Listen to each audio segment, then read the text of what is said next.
చంద్రబాబు నాయుడు కూడా సనాతన ధర్మాన్ని కాపాడేటువంటి చర్యలలో జగన్మోహన్ రెడ్డి అంతగా చంద్రబాబు నాయుడు పాల్గొలా. చంద్రబాబు నాయుడు హయాంలో కొన్ని వందల గుళ్ళు కూలగొట్టేశారు.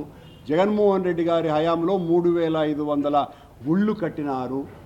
జగన్మోహన్ రెడ్డి గారి సమయంలో అనేక సనాతన హైందవ పరిరక్షణ కార్యక్రమాలు జరిగినాయి. చంద్రబాబు హయాంలో ఒక్కటి కూడా జరగలేదు. జరిగింది చెప్పండి మీరన్నా. ఆయన దగ్గర నుంచి ఒకళ్ళు తప్పించుకొనైనా ఎవరైనా పాత్రికేయ మిత్రులు, నాకు అభ్యంతరం లేదు, నేను సమాధానం ఇస్తా.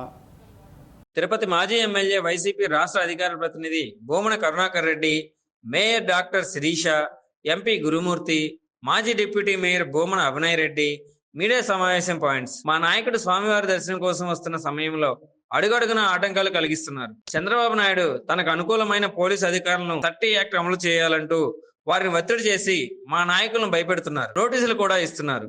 చాలా మంది నాయకులు రాయలసీమలో హౌస్ అరెస్ట్ చేశారు. జగన్ చూస్తే ఎందుకంత భయం అని భూమన కరుణాకర్ రెడ్డి గారు తెలిపారు. మేము ర్యాలీ, బహిరంగ సమావేశాలు, జన సమీకరణ లాంటివి చేయట్లేదు. అయినా హైందవ సంఘాన్ని హింస పెడుతున్న వారు చూడ మనుషులను కట్టడి చేయాలనే డిక్లరేషన్ గురించి మాట్లాడారు. భారత సనాతన ధర్మం అందరినీ స్వాగతం పలుకుతుంది. జగన్ అనేక సార్లు దైవ దర్శనం చేసుకుంటే అప్పుడు రాని నిబంధనలు ఇప్పుడు వచ్చాయా అని భూమన కరుణాకర్ రెడ్డి గారు తెలిపారు. రేపు దేవాలయాల్లో రాష్ట్ర వ్యాప్తంగా పూజా కార్యక్రమాలు నిర్వహిస్తారు. వాటిని కట్టడి చేయడం ఏంటి? జగన్ వెంట ఎవరు రాకూడదు అని అంటున్నారు. ఎవరు లేరని చెప్పడానికి చేస్తున్నారా? మా కార్యకర్తలను, నాయకులను ఇబ్బంది పెట్టాలని చూసే మీ పాశవిక నిర్ణయాలను మేము వ్యతిరేకిస్తున్నాం. ప్రజాభిప్రాయ సేకరణ చేసి ప్రజా ఉద్యమానికి తెరతీస్తాం.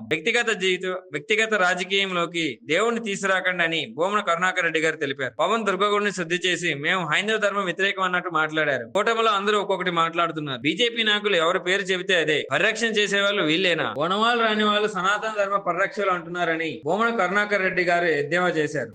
వీళ్ళు హైందవ సంస్కృతిని గురించి మాట్లాడుతూ ఓనమాలు కూడా తెలియనటువంటి వాళ్ళు సనాతన ధర్మాన్ని గురించి, వీళ్ళు సనాతన ధర్మ పరిరక్షకులుగా కొత్త అవతారం ఎత్తి రోజు పత్రికల్లోనూ ప్రసార మాధ్యమాల్లోనూ తమకు కావలసినంత షేర్ తీసుకోవటం కోసమని వీరతాళ్లు కట్టుకొని విర్రవీగుతున్నారు. చాలా దారుణమైనటువంటి విషయం.